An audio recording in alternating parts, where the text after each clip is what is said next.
pada tanggal 2 September 2016. Namun pada saat itu, ibu kandung pemohon yang bernama Sudari Kartini mengatakan kepada penyidik bahwa saudara Peggy Setiawan tidak ada di rumah dan sedang berada di Bandung. Tidak menyebutkan di mana alamat di Bandung tersebut. Atas dasar keterangan dari ibu kandung, saudara Peggy alias Peron tersebut, kemudian penyidik telah melakukan pencarian terhadap saudara Peggy alias Peron yang dibuktikan dengan berita acara pencarian tersangka atas nama Peggy alias Peron pada tanggal 15 September 2016. Sehingga dengan demikian sangatlah tidak beralasan apabila pemohon masih mempermasalahkan tentang pemanggilan terhadap tersangka Peggy Setiawan alias Peron. Adapun dalam kasus-kasus tertentu berdasarkan pertimbangan penyidik, seorang tersangka tidak mesti harus dilakukan pemanggilan terlebih dahulu. Menimbang bahwa terkait sah atau tidaknya penetapan DPO atas nama pemohon karena terjadi dalam rentang waktu antara tahun 2016 sampai dengan tahun 2024, maka hakim akan merujuk pada bukti P16 dan bukti P17 berupa Peraturan Kepala Kepolisian Negara Republik Indonesia Nomor 14 Tahun 2012 tentang Manajemen Penyidikan Tindak Pidana dan Peraturan Kepala Kepolisian Negara Republik Indonesia Nomor 6 Tahun 2019 tentang Penyidikan Tindak Pidana. Menimbang bahwa berdasarkan pasal 31 ayat 1 Peraturan Kepala Kepolisian Negara Republik Indonesia Nomor 14 Tahun 2012 tentang Manajemen Penyidikan Tindak Pidana menegaskan bahwa tersangka yang telah dipanggil untuk pemeriksaan dalam rangka penyidikan perkara sampai lebih dari 3 kali dan ternyata tidak jelas keberadaannya dapat dicatat di dalam daftar pencarian orang DPO dan dibuatkan surat pencarian orang.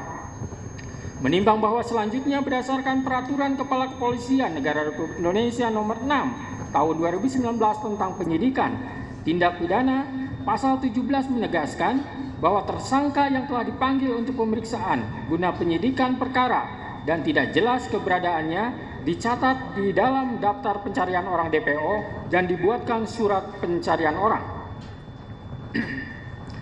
Menimbang bahwa setelah hakim mencermati semua bukti dari termohon, tidak ada satupun bukti adanya surat panggilan yang dilayangkan oleh termohon kepada pemohon, sehingga pemohon tidak mengetahui dirinya masuk ke dalam daftar pencarian orang DPO.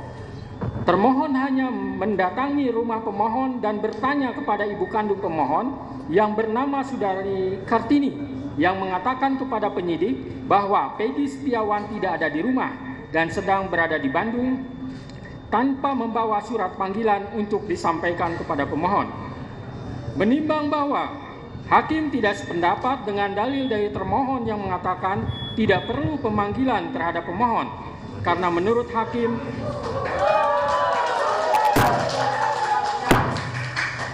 jangan ditanggapi dulu ya sebelum selesai baca putusan. Saya lanjutkan.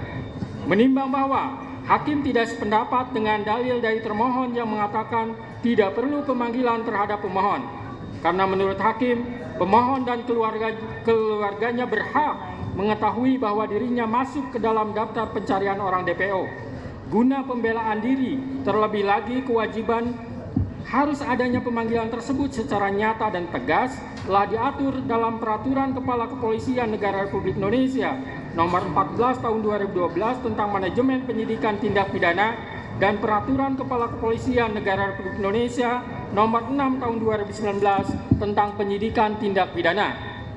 Sehingga dengan demikian, menurut hakim penetapan DPO atas nama pemohon yang terjadi dalam rentang waktu antara tahun 2016 sampai tahun 2024 tidak sah menurut hukum.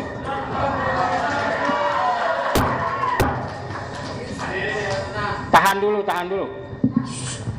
Menimbang bahwa selanjutnya hakim akan mempertimbangkan terkait penetapan tersangka berdasarkan surat ketetapan nomor Estap garing 90 garing 5 Romawi garing Res 124 garing 2024 garing Diskrimum tanggal 21 Mei 2024 atas nama Peggy Setiawan adalah sah atau tidak. Menimbang bahwa pemohon mendalilkan menurut pemohon Prasa bukti permulaan yang cukup dan bukti yang cukup dalam pasal 1 angka 14 patut diduga, pasal 17 dan pasal 21 ayat 1 KUHP harus ditafsirkan sekurang-kurangnya minimal 2 alat bukti serta berlandaskan kepada pasal 184 KUHP disertai pemeriksaan calon tersangkanya, kecuali tindak pidana yang penetapan tersangkanya dimungkinkan dilakukan tanpa kehadiran in absentia. Artinya sebelum Peggy Setiawan ditetapkan tersangka, maka termohon memiliki kewajiban hukum untuk melakukan klarifikasi terlebih dahulu pada pemohon. Menimbang bahwa terkait dalil termohon dalam jawabannya pada halaman 27 sampai 28 yang pada pokoknya menegaskan bahwa penetapan tersangka yang dilakukan oleh termohon sudah memenuhi syarat-syarat sebagaimana dimaksud dalam A. Pasal 1 angka 14 Undang-Undang Nomor 8 Tahun 1981 tentang hukum acara pidana menyebutkan bahwa tersangka adalah seseorang yang karena perbuatannya atau keadaannya berdasarkan bukti permulaan patut diduga sebagai pelaku tindak pidana. B. Putusan Mahkamah Konstitusi Republik Indonesia Nomor 21 garing PUU 12 Romawi garing 2014 tertanggal 16 Maret 2015 yang dalam amar putusannya menyatakan prasa bukti permulaan yang cukup dan bukti yang cukup sebagaimana ditentukan dalam pasal 1 angka 14, pasal 17 dan pasal 21 ayat 1 Undang-Undang Nomor 8 Tahun 1981 tentang hukum acara pidana, Lembaran Negara Republik Indonesia tahun 1981 nomor 76 tambahan Lembar Negara RI nomor 3209 tidak mempunyai kekuatan hukum mengikat sepanjang tidak dimaknai bahwa bukti permulaan yang cukup dan bukti yang cukup adalah minimal 2 alat bukti yang termuat dalam pasal 184 Undang-Undang Nomor 8 Tahun 1981 tentang hukum acara pidana. Bahwa dengan sudah terpenuhinya syarat formil dan material terhadap penetapan tersangka Peggy Setiawan alias Peron, maka secara yuridis tindakan termohon akuo adalah sudah sesuai dengan prosedur hukum. Menimbang bahwa sebagaimana dalil pemohon yang telah dibenarkan oleh termohon dihubungkan dengan bukti P9, T33, T34, dan T67 telah terbukti bahwa pemohon ditetapkan sebagai tersangka berdasarkan surat ketetapan tersangka nomor S/TAP garing 90 garing 5 Romawi garing Res 124 garing 2024 garing Diskres Krimum tanggal 21 Mei 2024. Selanjutnya pemohon telah diperiksa sebagai tersangka sebagaimana berita acara pemeriksaan tersangka Peggy Setiawan alias Peron tertanggal 22 Mei 2024 dan tanggal 12 Juni 2024. Menimbang bahwa dari bukti P9, bukti T33, T34, dan T67 tersebut telah terbukti pemohon ditetapkan sebagai tersangka pada tanggal 21 Mei 2024 dan baru diperiksa sebagai tersangka besoknya pada tanggal 22 Mei 2024 dan dilanjutkan tanggal 12 Juni 2024. Menimbang bahwa hakim tidak sependapat dengan dalil termohon dan ahli dari termohon yang berpendapat untuk penetapan tersangka hanya dengan bukti permulaan yang cukup dan bukti yang cukup adalah minimal 2 alat bukti serta tidak harus adanya pemeriksaan calon tersangka terlebih dahulu. Menurut hakim, penetapan tersangka tidak hanya dengan bukti permulaan yang cukup dan bukti yang cukup adalah minimal 2 alat bukti, tetapi juga harus diikuti adanya pemeriksaan calon tersangka terlebih dahulu. Karena hal tersebut sudah jelas dan tegas termaktub dalam putusan Mahkamah Konstitusi nomor 21 garing PUU 12 Romawi garing 2014 tertanggal 16 Maret 2015. Telah memberikan syarat tambahan bahwa selain 2 alat bukti harus dilakukan pemeriksaan terhadap calon tersangka terlebih dahulu. Di mana dalam pertimbangannya, Mahkamah Konstitusi menyebutkan bahwa agar memenuhi asas kepastian hukum yang adil, sebagaimana ditetapkan dalam pasal 28D ayat 1 Undang-Undang Dasar 1945, serta memenuhi asas lex serta dan asas lex stricta dalam hukum pidana, maka prasa bukti permulaan yang cukup dan bukti yang cukup sebagaimana ditentukan dalam pasal 1 angka 14, pasal 17 dan pasal 21 ayat 1 KUHP harus ditafsirkan sekurang-kurangnya dua alat bukti yang termuat dalam pasal 184 ayat 1 KUHP dan disertai dengan pemeriksaan calon tersangkanya, kecuali terhadap tindak pidana yang penetapan tersangkanya dimungkinkan dilakukan tanpa kehadirannya in absentia. Menimbang bahwa pemeriksaan calon tersangka walaupun tidak dicantumkan dalam amar putusan, melainkan dibunyikan dalam pertimbangannya, akan tetapi putusan Mahkamah Konstitusi tersebut bersifat final dan mengikat, maka sepatutnya isi putusan seluruhnya harus dipatuhi terlebih lagi oleh penegak hukum.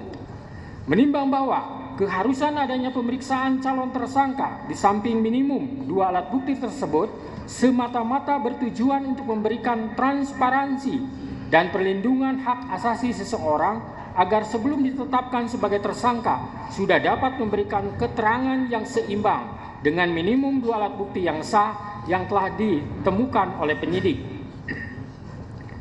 Menimbang bahwa oleh karena sebagaimana fakta di persidangan tidak ditemukan bukti satupun yang menunjukkan bahwa pemohon dalam penyidikan yang dilakukan oleh termohon pernah dilakukan pemeriksaan sebagai calon tersangka sebelum ditetapkan sebagai tersangka oleh termohon, maka menurut hakim penetapan tersangka atas pemohon haruslah dinyatakan tidak sah dan dinyatakan batal demi hukum.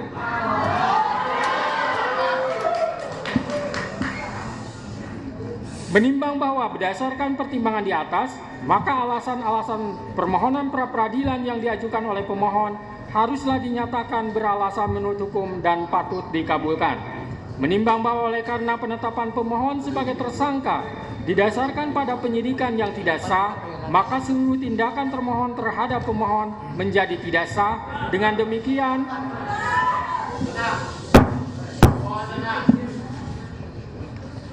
Dengan demikian petitum dalam permohonan pra-peradilan pemohon secara hukum dapat dikabulkan untuk seluruhnya. Menimbang bahwa oleh karena permohonan pra-peradilan pemohon telah dinyatakan dikabulkan untuk seluruhnya, maka biaya yang timbul dalam perkara ini dibebankan kepada negara. Memperhatikan Undang-Undang Nomor 8 Tahun 1981, Putusan Mahkamah Konstitusi Nomor 21/PUU 12 Romawi /2014 serta peraturan lain yang bersangkutan, mengadili 1. Mengabulkan permohonan pra-peradilan pemohon untuk seluruhnya. 2. Menyatakan proses penetapan tersangka kepada pemohon berdasarkan surat ketetapan nomor Estap /90/5 Romawi /Res 124 /2024 Diskres Krimum tanggal 21 Mei 2004 atas nama Peggy Setiawan beserta surat yang berkaitan lainnya dinyatakan tidak sah dan batal demi hukum.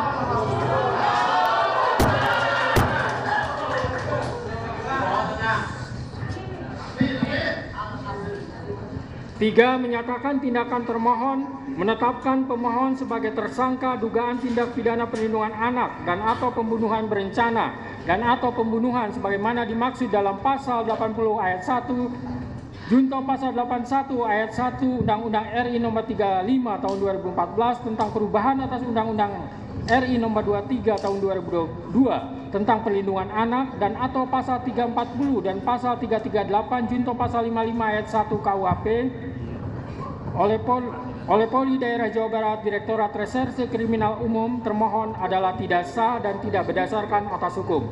4. Menetapkan surat ketetapan tersangka nomor Estap /90 /5 Romawi /Res 124 /2024 Diskret Krimum tanggal 21 Mei 2004 batal demi hukum.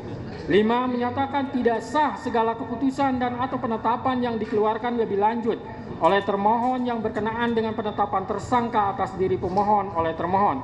6. Memerintahkan kepada termohon untuk menghentikan penyidikan terhadap perintah penyidikan kepada pemohon. 7. Memerintahkan kepada termohon untuk melepaskan pemohon dari tahanan.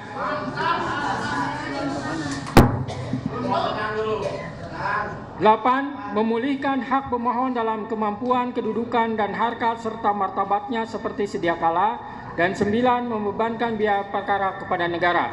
Demikianlah diputus pada hari ini Senin, tanggal 8 Juli 2024 oleh Eman Sulaiman sebagai Hakim Tunggal. Berdasarkan penetapan Ketua Pengadilan,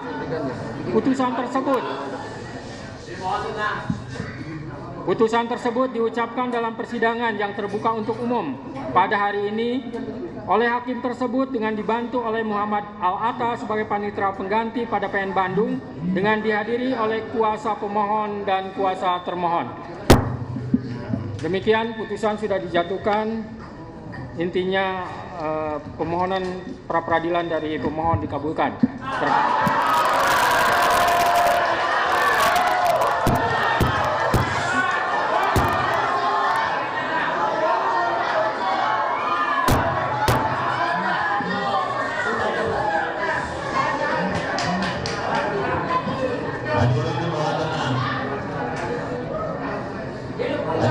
Baik ya. Baik, dengan telah dibacakannya putusan tersebut, maka perkara pra peradilan atas nama Saudara Peggy Setiawan selesai dan sidang dinyatakan ditutup.